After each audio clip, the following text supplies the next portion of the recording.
तो hello friend, आपका एक नए वीडियो में स्वागत करता हूं। तो देखो एसएस राजामौली क्या बना रहे हैं इसके बारे में तो जब ही पता लगेगा जब फिल्म आएगी। लेकिन आज मैं आप लोगों को एक ऐसी चीज बताने वाला हूं जो आप लोगों का दिमाग हिला के रख देगी, जैसे ही मेरा हिल गया। देखो यहाँ पे मैं आप लोगों को कोई फोटोज या कोई वीडियोज तो लगा के नहीं दिखाऊंगा। मैं आप लोगों को जिस तरीके से बताऊंगा आप लोगों को सिर्फ और सिर्फ फील करना है। फील करके सुनना, मज़ा बहुत आएगा क्योंकि स्टोरी के बारे में कुछ यहाँ पे चीज़ें पता चली हैं। तेलुगु पोर्टल से यानी कि तेलुगु मीडिया की तरफ से ये बात बाहर आई है और अभी तक किसी को पता भी नहीं है। क्यों? क्योंकि तेलुगु की लैंग्वेज में ही मीडिया पोर्टल्स पे घूम रही है। ये तो इत्तेफाकन मेरे हाथ में लग गई तो मैंने पढ़ लिया।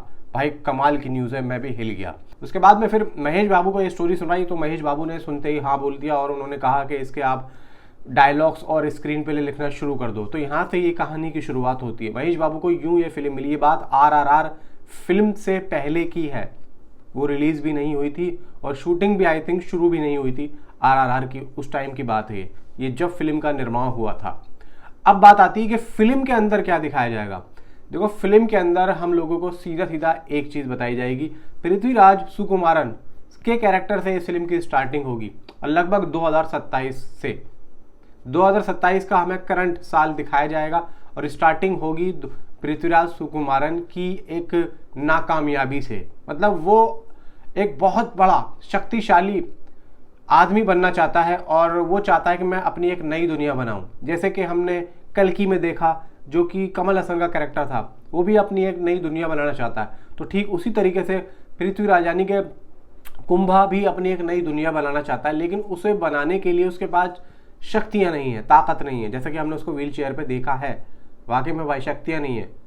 तो यहाँ पे उसको क्या करना है, उसको एक मृत संजीवनी यानी कि मृत संजीवनी बूटी का इस्तेमाल करना है जिससे वो ज़्यादा से ज़्यादा शक्तिशाली बने। अब वो कहाँ पर है? वो अफ्रीका के जंगल में है। अब वहाँ पे कोई साधारण आदमी नहीं पहुँच सकता है। अब या तो कोई शक्तिशाली, कोई जिसके पास पूरी पूरी ताकत है वो ही जाके ले ले, या फिर कोई भगवान श्री राम का कोई वंशज ही वहाँ तक पहुँच सकता है।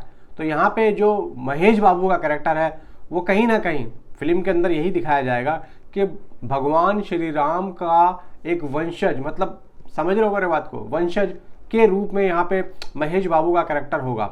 और यहाँ पे पृथ्वीराज सुकुमारन का जो कैरेक्टर है वो अब महेश बाबू के कैरेक्टर से यानी कि रुद्रा से कैसे मिलेगा, कैसे पता चलेगा कि इसके पास शक्तियां हैं, यही आदमी मुझे लेके जा सकता है। और फिर संजीवनी बूटी को ढूंढने में भाई किन किन चीज़ों का सामना देखने को मिलेगा वो हमने थोड़ा बहुत टीजर में देखा है। तो यहाँ पे ये जो पूरा ट्रैवल है ना, टाइम ट्रॉटर और ये ग्लोब ट्रॉटर जो दिखाया, टाइम ट्रैवल तो होगा। ये लोग संजीवनी बूटी को पाने के लिए पीछे भी जाएंगे टाइम ट्रैवल करके, वो हमें चीज़ें दिखाई गई हैं। क्योंकि प्रॉपर तरीके से वो जो हनुमान जी की पूंछ पे जो हम कुछ देख रहे हैं चलते हुए, वो हम महेश बाबू को भी देख रहे हैं और पीछे पीछे पृथ्वीराज सुकुमारन को भी देख रहे हैं। मतलब हर तरीके से यहाँ पे हमें ये चीज़ें दिखाई जाएंगी। और जब राजामौली इस तरीके की फिल्म को जब प्रेजेंट करेंगे तो भाई दिमाग तो वैसे ही फट जाना है।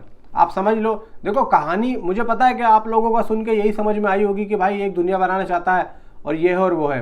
तो ऐसा तो हमने बहुत बार सुना है, लेकिन भाई हर फिल्म में राजामौली की प्रेजेंटेशन नहीं होती है। अगर एक नॉर्मल सी स्टोरी को भी राजामौली की प्रेजेंटेशन मिल जाए ना तो वो फिल्म भी बहुत अच्छी बन सकती है। तो अब यहाँ पे जिस तरीके से राजामौली ने इसकी प्रेजेंटेशन रखी है भाई, मैं तो देखने के लिए वैसे ही पागल हो गया हूँ क्योंकि हमने टीजर में देख लिया है। मुश्किलें क्या आएंगी कहानी के अंदर वो काफ़ी देखना दिलचस्प होगा, क्योंकि भाई पृथ्वीराज सुकुमारन का कैरेक्टर और महेश बाबू ये दोनों संजीवनी बूटी की तलाश में जाएंगे। लेकिन यहाँ पे महेश बाबू कन्विंस कैसे हो रहे हैं, बात ये आती है। मतलब जब पता है महेश बाबू के कैरेक्टर को कि भाई ये तो दुनिया बनाना चाहता है और हमारी जो दुनिया उसको नष्ट करना चाहता है, अपनी एक अलग दुनिया बनाना चाहता है, तो यहाँ पे संजीवनी बूटी ढूंढने के लिए महेश बाबू का कैरेक्टर राजी क्यों हो रहा है? और जब राजी हो रहा है तो कुछ ना कुछ यहाँ पे चीज़ें हैं जो कि मजबूरी में हो रहा है। अब मजबूरी में हो तो रहा, चलो हो भी गया है, लेकिन उसके बाद में जब चीज़ें ढूंढने निकले ये लोग तो वहाँ पे जो मुश्किलों का सामना होगा वहाँ पे भाई कुछ कुछ चीज़ें रेफरेंस के तौर पे भी हमें देखने को मिलेंगी।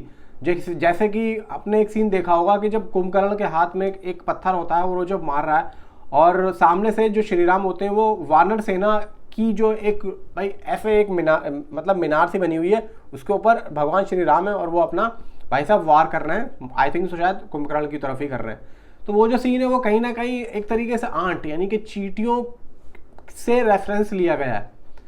तो देखो सीन ये नहीं है कि सीन को लेना, सीन को कहाँ पे सेट करना है वो काफ़ी ज़्यादा मैं मानता हूँ कि भाई यहाँ पे काबिले तारीफ है, क्योंकि भाई राजामौली बहुत ज़्यादा सोच समझ के काम करते तो हैं। आज हमने सुना था, अभी तक आज देख भी लिया है। देखो मैं यहाँ पे जब से चैनल पे बनाना, मतलब चैनल पे मैंने वीडियोस बनानी शुरू करी है, खासतौर से ये जो चैनल है ना बाहुबली के टाइम पे था ना ही RRR के टाइम पे था, अब मैं इस टाइम पे हूँ, तो मैं अब इसकी एक एक न्यूज़ को कवर कर ज़रूर करूँगा।